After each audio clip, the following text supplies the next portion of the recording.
का जो पिटारा सीरीज चल रही है पार्ट 15 में मैं नंदिता आप सभी का बहुत बहुत स्वागत करती हूँ। आज हम इस वीडियो में आपके सभी के सामने लेकर आए हैं एक नया सब्जेक्ट कह सकते हैं, गाइडेंस एंड काउंसलिंग। ठीक है, क्योंकि अपने आप में एक पूरा सब्जेक्ट है। अगर आप एमएड करने जा रहे हैं या एमए एजुकेशन करने जा रहे हैं तो आपको ये सब्जेक्ट पढ़ने को वहाँ पे मिलेगा। ठीक है, बहुत ज़्यादा डीप में नहीं जाएंगे, बट फिर भी मैंने कुछ चीज़ें यहाँ पे एक्स्ट्रा ऐड ऑन कर रखी हैं जो कि आपको आगे एमएड में और यूजीसी नेट में बहुत ज़्यादा ही हेल्पफुल होंगी। ठीक है, तो कोशिश करिएगा इसको समझने के लिए, ताकि इस टॉपिक से रिलेटेड कोई भी क्वेश्चन आए तो आप उसको बिल्कुल भी गलत ना करें। और इसके 2 वीडियोस आएंगे। आज की वीडियो में डिस्कस करेंगे गाइडेंस एंड काउंसलिंग में नेचर, स्कोप और 3 तरह के टाइप्स हैं जो काफ़ी ज़्यादा इंपॉर्टेंट है। मैंने अपने नोट से काफ़ी इंपॉर्टेंट पॉइंट्स यहाँ ऐड ऑन किए हैं along with the MCQs, Hindi और अंग्रेजी दोनों ही भाषाओं में। ठीक है, वीडियो को कंप्लीट देखिएगा पूरी तरह से, और साथ में कॉपी पेन लेकर के पॉइंट आउट नोट भी बना सकते हैं आप, जो कि एग्जाम के टाइम पे आपको रिवीजन में काफ़ी ज़्यादा हेल्प करेंगी। इसके बाद पार्ट 16 आएगा जिसमें हम डिस्कस करेंगे फेजेस ऑफ काउंसलिंग। ठीक है, इंपॉर्टेंट एमसीक्यू के माध्यम से यहाँ पे हम एमसीक्यू भी डिस्कस करेंगे अलॉन्ग विद द कॉन्सेप्ट। तो वीडियो को पूरी तरह से इंटरैक्टिव बनाने की कोशिश की गई है। अगर आपको कहीं भी कुछ कंस्ट्रक्टिव क्रिटिसिज्म आपकी तरफ से आएगा तो मैं उसका बहुत बहुत वेलकम करती हूँ। आप कमेंट सेक्शन में मुझे बताइएगा आपको क्या ऐड ऑन, क्या और चीज़ें बेहतर चाहिए। ठीक है, पिटारा सीरीज में और भी इंपॉर्टेंट वीडियो आ चुके हैं, उन सबका लिंक मैं इस वीडियो के डिस्क्रिप्शन में प्रोवाइड कर रही हूँ along with the other B Ed related MCQs की जो वीडियोस हैं यहाँ पे मिलेंगे आपको। वो आप उसको अच्छे से देखिए, वो आपके रिवीजन में बहुत ज़्यादा हेल्प करेंगे, क्योंकि मैंने काफ़ी सारी चीज़ें वहाँ पे बहुत अच्छे से कवर कर रखी हैं। जो भी इंपॉर्टेंट वीडियोस हैं जो आपके सीयूईटी, पीजी या अदर एमएड एंट्रेंस में आपको हेल्प करेंगी, उन सारी वीडियोज़ के लिंक मैंने डिस्क्रिप्शन में प्रोवाइड किया। आप वहाँ पर जाके उनसे रिविजन ज़रूर करिए। छोटे छोटे वीडियोज़ हैं 15-20 मिनट के, तो वहाँ से आप उसको रिवाइज कर सकते हैं। ठीक है, चलिए बिना कुछ देर के इस वीडियो सीरीज़ को शुरू करते हैं। और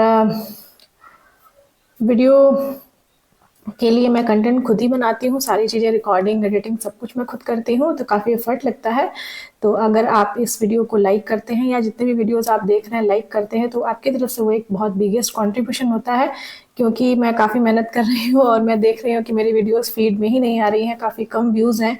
तो एक रहता है कि एक एजुकेटर अगर मेहनत कर रहा है और जेन्युइनली मेहनत कर रहा है तो उसको लगता है कि उसके मेहनत से काफ़ी ज़्यादा से ज़्यादा बच्चों को बेनिफिट हो। तो आपका एक लाइक, आपका एक शेयर और आपका एक सब्सक्रिप्शन अच्छे कंटेंट को यूट्यूब पे आगे बढ़ाने में बहुत ज़्यादा हेल्प करता है। ठीक है, चलिए शुरू करते हैं।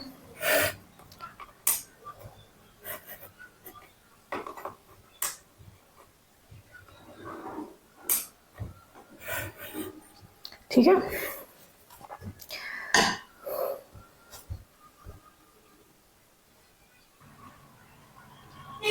हम शुरू करते हैं। Question number 1, what is the primary aim of guidance. ठीक है, तो वीडियो से शुरू करने से पहले मैं आपको छोटी सी बात बताना चाहती हूँ गाइडेंस और काउंसलिंग से रिलेटेड। देखिए, जब भी कभी गाइडेंस और काउंसलिंग में कुछ डिफरेंस जैसा पूछे तो ये याद रखिएगा कि जो गाइडेंस होता है वो एक ब्रॉड अम्ब्रेला है। ठीक है, और काउंसलिंग उसके नीचे आ जाता है। गाइडेंस में बहुत सारी चीजें आ जाती हैं।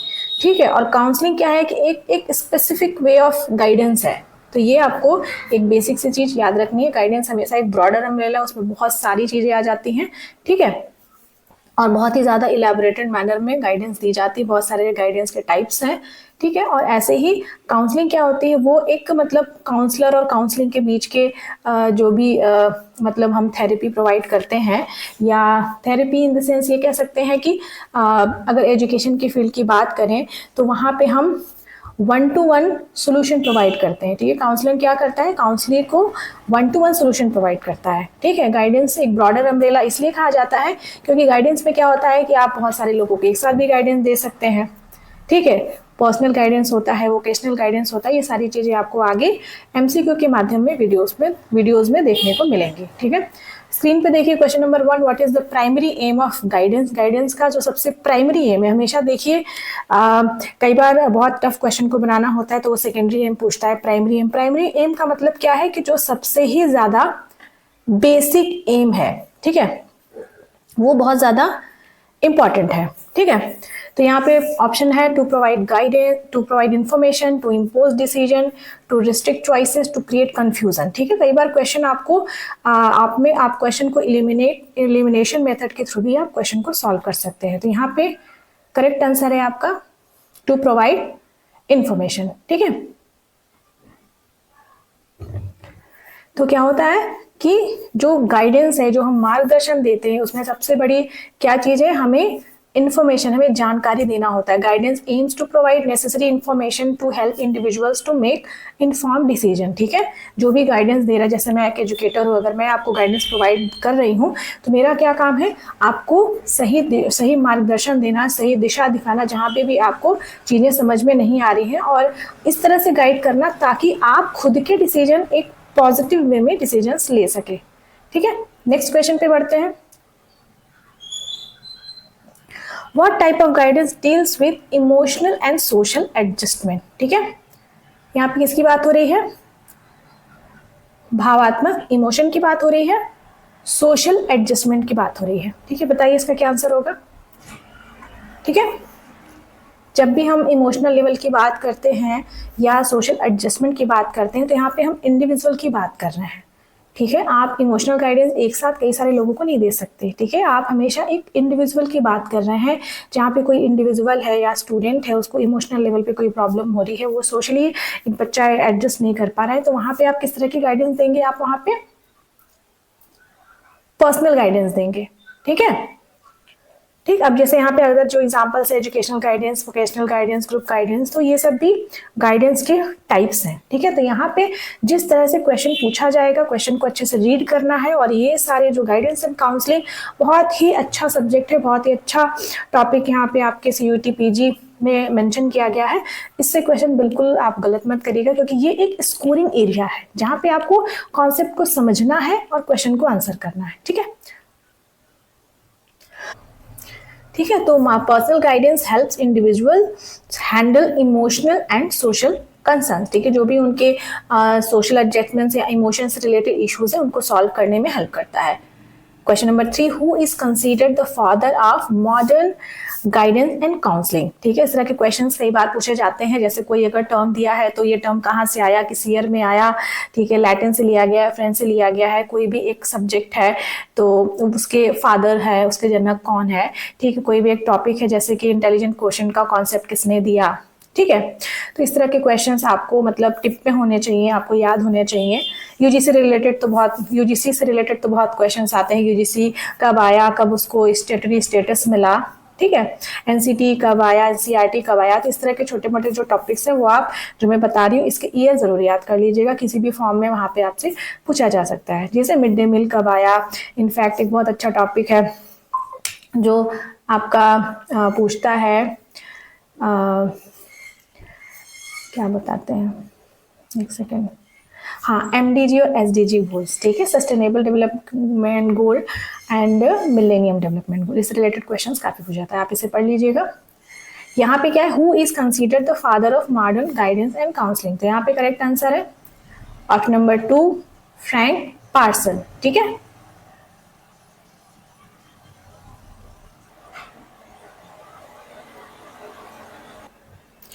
ठीक है, अगर कुछ बैकग्राउंड नॉइस हो तो आप प्लीज उसको अवॉइड करिएगा।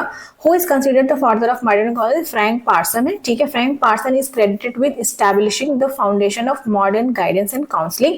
ठीक है, जो फ्रैंक पार्सन है, उन्होंने सबसे पहले काउंसलिंग की शुरुआत की, गाइडेंस एंड काउंसलिंग की शुरुआत की। तो सबसे पहले उन्होंने इसकी शुरुआत कैसे की, वोकेशनल गाइडेंस से रिलेटेड एक स्कूल उन्होंने बनाया।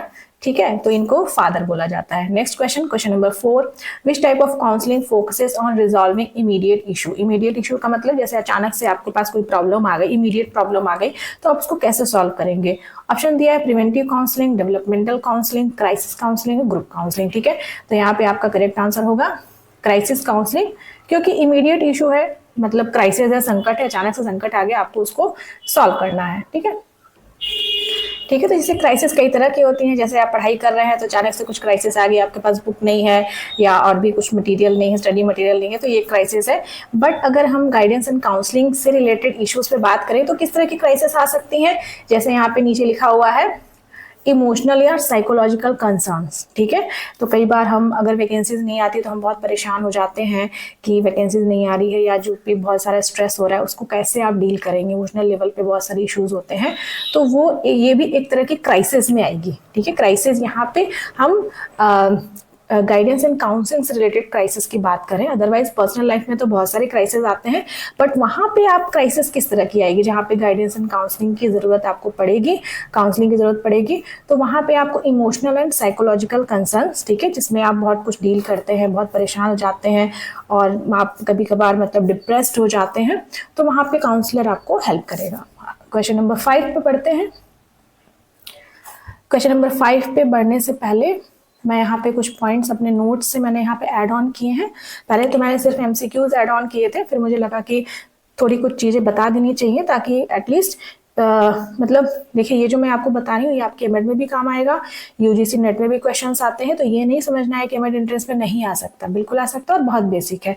यहाँ पे काउंसलिंग के 3 तरह के टाइप्स हैं, बहुत ही ज़्यादा इंपॉर्टेंट है ये, directive counselling, non directive counselling और इलेक्टिव काउंसलिंग, ठीक है। मैंने स्क्रीन में बताया है कि डायरेक्टिव काउंसलिंग के प्रोपोनेंट है E.G. विलियमसन, नॉन डायरेक्टिव के हैं Carl Roger and elective counselling के फ्रेडरिक सी थॉर्न, ठीक है। नेक्स्ट स्लाइड पे हम बढ़ते हैं और 1 बाय 1 करके कुछ कुछ पॉइंट्स इन तीनों से रिलेटेड समझते हैं और फिर एमसीक्यू पे आगे बढ़ेंगे, ठीक है। स्क्रीन पे देखिए सबसे पहला पॉइंट है डायरेक्टिव काउंसलिंग, जिसको हम प्रिस्क्रिप्टिव काउंसलिंग भी कहते हैं, ठीक है। जैसे कि इसको ऐसे समझ लीजिए कि जब आप डॉक्टर से मिलने जाते हैं तो आप डॉक्टर से अपनी प्रॉब्लम कहते हैं, डॉक्टर आपको क्या देता है, प्रिस्क्रिप्शन, मेडिसिन का प्रिस्क्रिप्शन देता है कि ये मेडिसिन आप खा लेना, आप ठीक हो जाओ। ये एक याद करने का तरीका है, ठीक है। प्रिस्क्रिप्टिव काउंसलिंग डायरेक्टिव काउंसलिंग का भी एक दूसरा नाम है, ठीक है। ये एक तरीका है, कीवर्ड है, आपके अपने तरीके हो सकते हैं, ये मेरा तरीका है कि मैंने इसको इस तरह से समझा है, ठीक है। तो डायरेक्टिव काउंसलिंग में क्या होता है कि अगर हम यहाँ से कीवर्ड उठाएं तो पहले तो काउंसलिंग की बात करें तो 2 लोग होते हैं, एक काउंसलर होता है जो काउंसलिंग प्रोवाइड करता है, एक काउंसली होता है जिसको हेल्प चाहिए, जैसे कि मुझे हेल्प चाहिए तो मैं काउंसली हो गई और मुझे जो हेल्प प्रोवाइड कर रहा है वो काउंसलर, ये समझ में आ गया। अब डायरेक्टिव काउंसलिंग में क्या होता है, ये काउंसलर ओरिएंटेड अप्रोच है। जैसे हम गए, अपनी प्रॉब्लम बोली, ये प्रॉब्लम है, सामने से काउंसलर ने एकदम एग्जैक्ट जो प्रॉब्लम को मतलब प्रॉब्लम देखा और उसका सोल्यूशन बताना शुरू कर दिया, ठीक है। काउंसलर अपने हिसाब से चीज़ों को बताता है, ये बहुत कम टाइम कंज्यूमिंग होता है, इकोनॉमिकल होता है, जाहिर सी बात है अगर कम समय लग रहा है तो इकोनॉमिकल तो होगा ही। इम्फेसिस इज ऑन प्रॉब्लम, तो डायरेक्टिव काउंसलिंग में क्या मेन इम्फेसिस होता है कि प्रॉब्लम को फटाफट से आइडेंटिफाई करके सॉल्व कर लो, ठीक है।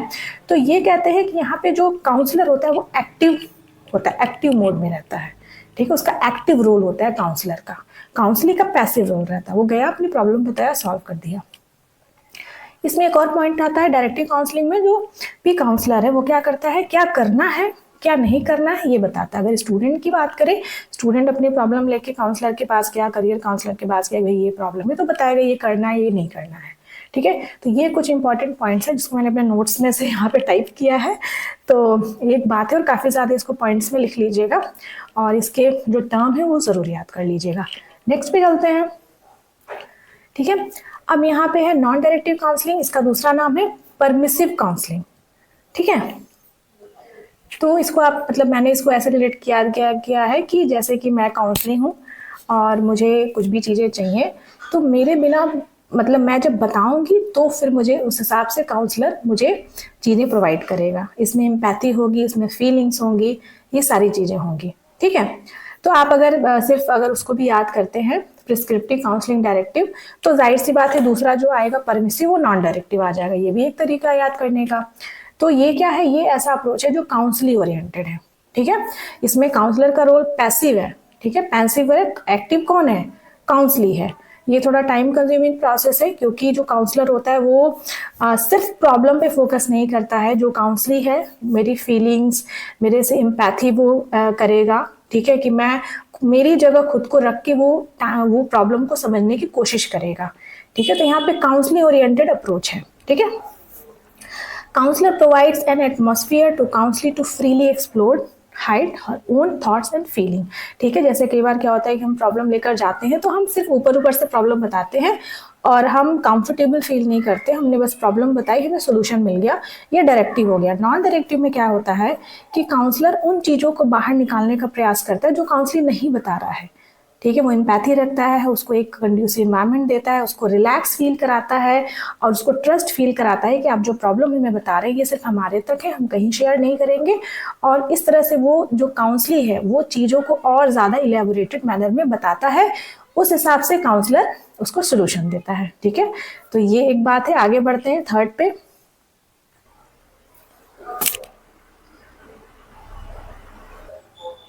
ठीक है,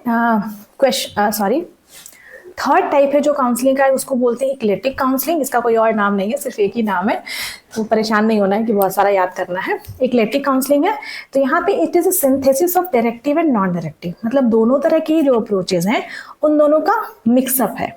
ठीक है, बस आपको ये याद रखना है। इसमें कभी बोल दिया कि भाई इक्लेटिक काउंसलिंग तो डायरेक्टिव और नॉन डायरेक्टिव का सिंथेसिस है, मिक्सअप है, संश्लेषण। थॉर्न, FC थॉर्न ने दिया है, has coined the term integrated psychology to express his eclectic view। ठीक है, तो ये जो प्रोपोनेंट है FC थॉर्न ने इक्लेटिक काउंसलिंग का कॉन्सेप्ट दिया, तो इन्होंने क्या किया है कि अपने जो व्यूज को एक्सप्रेस करने के लिए इन्होंने एक टर्म दिया इंटीग्रेटेड साइकोलॉजी। तो कहीं भी अगर इंटीग्रेटेड साइकोलॉजी का जिक्र होता है तो आपको इक्लेटिक काउंसलिंग लगाना है, FC थॉर्न लगाना है। ठीक है, क्वेश्चन पे तरफ बढ़ते हैं, फटाफट से क्वेश्चन को सॉल्व करते हैं। ऑन एंड अराउंड 20 क्वेश्चन है यहाँ पे, और अब मैंने आपको काफ़ी सारी चीज़ें बता दी हैं, और अगर आपको ये सारी चीज़ें आपने समझी हैं, अपने पॉइंट ऑब्वियसली आपने पॉइंट नोट कर लिए होंगे, अगर नहीं किए हैं तो प्लीज़ आप go back to the video और उन सारे पॉइंट्स को ऐड कर लीजिए। अब हम फटाफट से क्वेश्चन करते हैं। ठीक है, ऑल्दो ये क्वेश्चंस आपको देखने में ईजी लग सकते हैं, बट कई बार मैंने देखा है कि ईजी क्वेश्चन हम सबसे ज़्यादा गलत कर देते हैं। कई बार ऐसा होता है कि ईजी क्वेश्चन हम हड़बड़ी में पढ़ते हैं और गलत कर देते हैं, मेरे साथ भी ऐसा हुआ है। तो बहुत ज़्यादा परेशान होने की जरूरत नहीं है कि भाई मैम ने तो स्क्रीन पर बड़े ईजी क्वेश्चन रखे हैं। और अगर देखिए कॉन्सेप्ट आपका अच्छा है, कॉन्सेप्ट क्लियर है, जैसे मान लीजिए बहुत तरह के क्वेश्चंस बनाए जा सकते हैं, डायरेक्टिव, नॉन डायरेक्टिव, इक्लेटिक। इसके जो प्रोपोनेंट है ऐसे क्रॉस करके बना दिया, जो प्रोपोनेंट है उसको उलट पलट दिया, उसके बाद से आपको मैच करना है, मैच द फॉलोइंग, ऐसे क्वेश्चन बना दिया।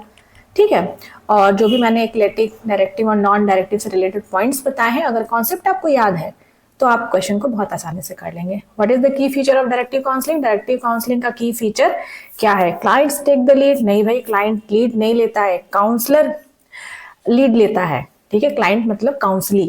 ठीक है, और डायरेक्टिव की बात है, काउंसलर मेक डिसीजन। या ये बहुत अच्छी बात है भाई कि यहाँ पे काउंसलर डिसीजन लेता है। ठीक है, काउंसलर ही सबको डिसाइड करता है कैसे करना है, क्या करना है। ठीक, नेक्स्ट क्वेश्चन पे आगे बढ़ते हैं। ठीक है, तो काउंसलर क्या करता है? डायरेक्टिव काउंसलिंग में लीड लेता है, डिसीजन लेता है। Counsellor actively leads the client by suggesting solutions. ठीक है, तो काउंसलर एक्टिवली इन्वॉल्व होता है, उसका रोल एक्टिव होता है। क्वेश्चन नंबर 6,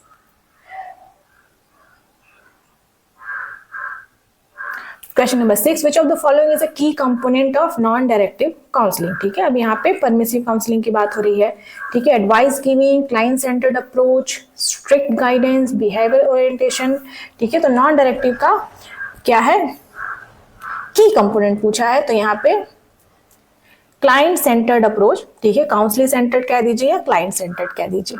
ठीक है, तो non directive counselling emphasizes the client's active role in exploring solution। तो क्लाइंट भी सॉल्यूशन को फाइंड आउट करने में एक्टिव रोल प्ले करता है, ऐसा नहीं है कि प्रॉब्लम बता दिया और वो कर दिया। ठीक है, क्लाइंट का भी यहाँ पे बहुत ज्यादा इंपॉर्टेंट रोल होता है। Question number 7, what does vocational guidance primarily focus on? ठीक है, तो अब वोकेशन का मतलब व्यवसाय से रिलेटेड है, तो यहाँ पे क्या होगा बताइए आप लोग? ये तो बहुत आसान प्रश्न है। ठीक है, यहाँ पे करेक्ट आंसर होगा आपका option number 2, career selection and development, career चयन और विकास। ठीक है, तो यहाँ पे वोकेशनल गाइडेंस क्या होता है? एक इंडिविजुअल को अपना करियर चूज करने में, करियर के ऑप्शंस चूज करने में सपोर्ट प्रदान करता है। ठीक है, question number 8, which type of counselling helps prevent future problems? यहाँ पे फ्यूचर की बात होती है, बताइए। ठीक है, जो फ्यूचर में प्रॉब्लम होने वाली है उसको बचाना है, उसको रोकना है। ठीक है, तो यहाँ पे प्रिवेंट वर्ड यूज हुआ है, प्रिवेंट मतलब बचाना है, तो यहाँ पे सही ऑप्शन होगा प्रिवेंटिव काउंसलिंग। ठीक है, देखिए अब आप सोच रहे होंगे मैम यहाँ तो कई सारी काउंसलिंग है, क्राइसिस है, प्रिवेंटिंग है, रिमीडियल है, ठीक है। तो और आपने अभी डायरेक्टिव, इनडायरेक्टिव, डायरेक्टिव, नॉन डायरेक्टिव और इक्लेटिक बताया है, ठीक है। तो कई तरह के कॉन्सेप्ट्स हैं जिनको ध्यान में रखते हुए उस टाइप्स को बनाया गया है। यहाँ पे जो काउंसलिंग के टाइप्स है, crisis counselling, preventive counselling, remedial, developmental, ये जो टाइप्स हैं, ये आपको जो स्क्रीन पे दिख रहे हैं, ये टाइप बताया गया है कि किस तरह की प्रॉब्लम, उस problem, on the basis of the problem यहाँ पे टाइप्स बताए गए हैं। जो डायरेक्टिव, नॉन डायरेक्टिव, इक्लेटिव, वो क्या है, वो जो टाइप बताए गए हैं वो on the basis of the relationship between counsellor and counselling, ठीक है। आई होप इसमें आपको कोई गड़बड़ी नहीं होनी चाहिए, आपको ये समझ में आना चाहिए, ठीक है। तो यहाँ पे क्या है, प्रिवेंटिव काउंसलिंग क्या करती है कि प्रॉब्लम को आने से पहले, जैसे आपने एक इमेजिन किया कि भाई ये प्रॉब्लम आ सकती है, उस आने से पहले ही उस प्रॉब्लम, वो प्रॉब्लम ना आए उसके लिए जो जो उपाय करने हैं वो इसमें हेल्प करता है। Question number 9, in which type of counselling does the counsellor play a passive role, ठीक है, बताइए।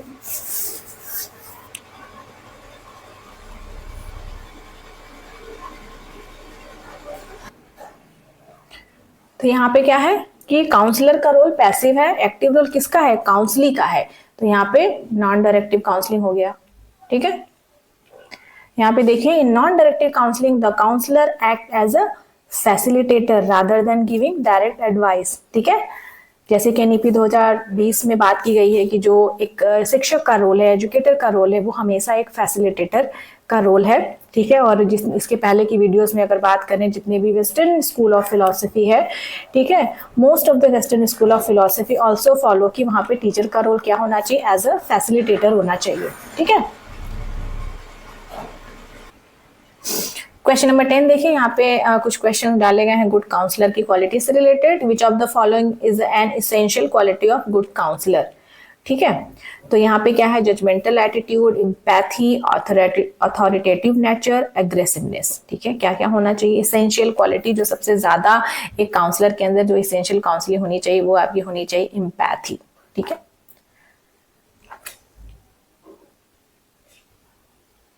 ठीक है, तो जो करेक्ट आंसर है यहाँ पे एम्पैथी है। Empathy helps the counsellor understand the client's feeling and concern effectively.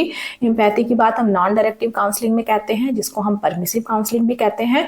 तो इसमें क्या होता है कि जब तक एक काउंसलर एम्पैथी नहीं रखेगा तो फिर वो क्लाइंट सेंटर्ड अप्रोच को फॉलो ही नहीं कर पाएगा, ठीक है। वो जब तक क्लाइंट काउंसलिंग की फीलिंग्स को नहीं समझेगा और वो एक ट्रस्ट और एक ट्रस्टेबल इन्वायरमेंट नहीं क्रिएट करेगा तो काउंसलिंग अपनी जो चीजें पूरी प्रॉब्लम नहीं बताएगा, ऊपर ऊपर से प्रॉब्लम बताएगा, ठीक है। तो एम्पैथी एक बहुत ही इंपॉर्टेंट एट्रीब्यूट है, काउंसलर का एट्रीब्यूट है, एक बहुत इंपॉर्टेंट क्वालिटी है। सॉरी फॉर बैकग्राउंड नॉइस, ठीक है। क्वेश्चन नंबर 10 पे आगे बढ़ते हैं। क्वेश्चन नंबर 10 देखिए, विच type of guidance deals specifically with academic issues, ठीक है। शैक्षणिक मुद्दों की यहाँ पे बात हो रही है, जाहिर सी बात है एकेडमिक से रिलेटेड है, तो ये आपका हो जाएगा एजुकेशनल गाइडेंस, ठीक है। Option number 3 is the correct answer. आपके शिक्षा से जुड़ी हुई जो भी मुद्दे हैं जिसपे आपको गाइडेंस प्रोवाइड करनी है, ठीक है। Educational guidance help students with academic concern and choices, ठीक है। एजुकेशनल गाइडेंस क्या होती है, एकेडमिक से रिलेटेड जो कंसर्न्स होते हैं वो चॉइसेस होते हैं। जैसे कि फॉर एग्जांपल अगर आप 9th 10th के बाद 10th के बोर्ड के बाद 11th में जा रहे हैं तो एजुकेशनल गाइडेंस में वहाँ पे गाइडेंस प्रोवाइड की जाएगी कि आपको 11th में कौन से सब्जेक्ट चूज करने हैं, आर्ट चूज करना है, कॉमर्स चूज करना है, साइंस चूज करना है, या फिर after that once you are going to get admitted in the graduation तो वहाँ पे बहुत सारे सब्जेक्ट को चॉइसेस होते हैं, आपको किस तरह के चॉइसेस वहाँ पे चूज करनी है, ये सारी चीजें आपको यहाँ पे आ जाएंगी, ठीक है। क्वेश्चन नंबर 12 देखिए, which of the following is a की एम ऑफ काउंसलिंग, ठीक है। की एम काउंसलिंग का क्या है, स्ट्रिक्ट रूल बनाना, बिल्कुल नहीं भाई, काउंसलिंग तो एक बहुत पॉजिटिव इन्वायरमेंट प्रोवाइड करता है। To help clients understand themselves, ठीक है। तो यहाँ पे option number 2 is the correct answer, ठीक है। काउंसलिंग का क्या एम है कि जो क्लाइंट है उसको वो फ्री इन्वायरमेंट प्रोवाइड करना, ठीक है, जहां पे वो अपनी प्रॉब्लम शेयर कर सके, जो काउंसलर है वो उसको गाइड कर सके, जिससे वो खुद को अपने आप को ज्यादा बेहतर समझ सके और ज्यादा इन्फॉर्म डिसीजन ले सके। ठीक है, ठीक है। Counselling aims to foster self understanding and growth. ठीक है, वहां पे जो भी काउंसलिंग है उसको खुद को बेहतर समझने में बहुत ज्यादा हेल्प होती है। फटाफट से करते हैं, कोशिश नहीं मेरी पूरी रहती है कि वीडियो 25 मिनट से ऊपर ना हो, बट ये एक नया सब्जेक्ट है, नया टॉपिक है, तो यहाँ पे थोड़ा टाइम लग रहा है, बट मतलब मेरी मुझ पर भरोसा रखिए, अगर आप ये टॉपिक पढ़ते हैं तो आप क्वेश्चन तो बिल्कुल गलत नहीं करेंगे। विच type of counselling is most suitable for group work? तो ग्रुप की अगर बात हो रही है तो यहाँ पे option number 2 is the correct answer. Group की बात हो रही है तो ग्रुप काउंसलिंग। ठीक है, ठीक है। ग्रुप काउंसलिंग में क्या होता है?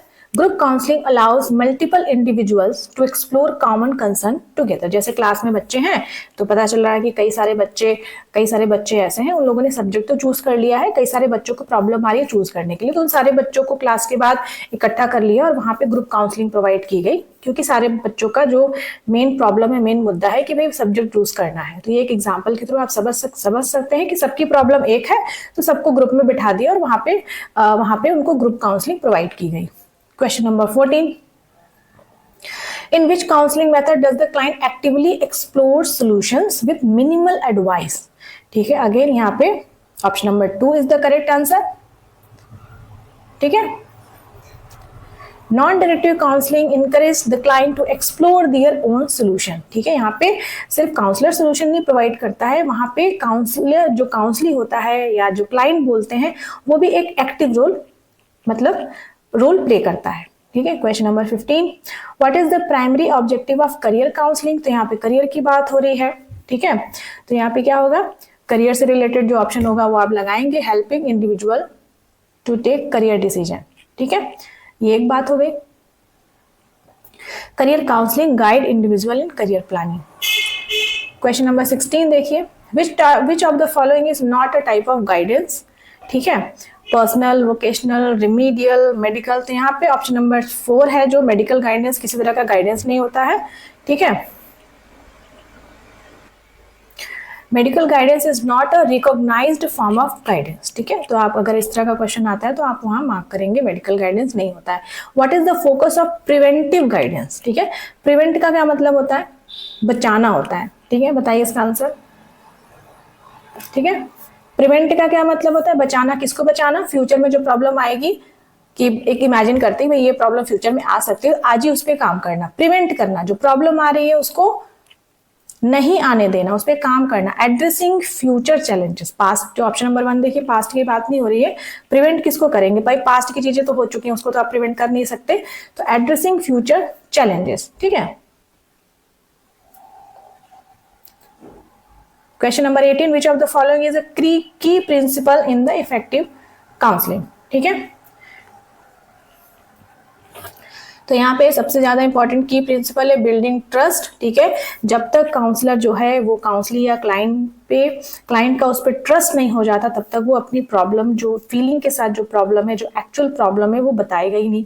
तो फिर जो काउंसलिंग जिस बेसिस पे की जा रही है तो उसका रोल ही फुलफिल नहीं हो पाया। तो बिल्डिंग ट्रस्ट एक बहुत ही इंपॉर्टेंट की प्रिंसिपल है। ठीक है, ये बहुत ही ज्यादा इसेंशियल है। ठीक है, आगे आगे आने वाले जो फेजेस ऑफ काउंसलिंग का वीडियो में मैं आपको बताऊंगी कि काउंसलिंग की शुरुआत ही इसी से होती है। ठीक है, एक अच्छा सा इंप्रेशन बनाना क्लाइंट के ऊपर, क्लाइंट को एक ट्रस्ट और एक प्राइवेट इन्वायरमेंट प्रोवाइड करना। ठीक है, ऐसी फीलिंग उसको प्रोवाइड करना कि वो एकदम फ्री हो जाए और अपनी प्रॉब्लम शेयर करे। तो ये जो फेजेस ऑफ काउंसलिंग का ये सबसे ज्यादा इंपॉर्टेंट, सबसे ज्यादा फर्स्ट पार्ट तो यही होता है। ठीक है, question number 19, which type of guidance is focused on social skill? Social skill की बात हो रही है तो यहाँ पे आंसर होगा सोशल गाइडेंस। बाकी तरह की गाइडेंस की बात हम कर चुके हैं। ठीक है, ठीक है, social guidance aims to enhance interpersonal skills. ठीक है, जैसे कि आप सोसाइटी में रहते हैं, एक दूसरे से रिलेट करते हैं, एक दूसरे से बातचीत करते हैं, एक दूसरे के साथ घुलते मिलते हैं, तो वो एक सोशल स्किल होती है। वहाँ पे कैसे बातचीत करते हैं, कैसे उठते हैं, बैठते हैं, सोसाइटी के जो रूल्स हैं उसको किस तरह से फॉलो करते हैं, तो वो सारी चीज़ें आपके सोशल गाइडेंस में आ जाएंगी। Last but not the least, question number 20, which method of counselling emphasises mutual understanding and cooperation. ठीक है, जाहिर सी बात है यहाँ पे कोऑपरेशन वर्ड मिला है, यहाँ पे आपको एक कीवर्ड मिल गया है क्वेश्चन में, तो यहाँ पे आपका हो जाएगा कोऑपरेटिव काउंसलिंग। कई बार कोऑपरेटिव की जगह अगर नॉन डायरेक्टिव भी देता है तो आप उसको भी मार्क कर सकते हैं। ठीक है, कोऑपरेटिव देता है तो उसको मार्क कर सकते हैं। दोनों चीजें एक साथ नहीं देगा, या हो सकता है देगा तो हो सकता है A and B both are true, ये भी कर सकते हैं।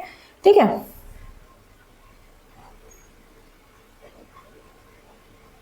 ठीक है, cooperative counselling foster team work between the counsellor and the client. ठीक है, नॉन डायरेक्टिव काउंसलिंग में भी तो यही होता है, तो जिस तरह का ऑप्शन आएगा उस तरह का आप आंसर मार्क करेंगे। ठीक है,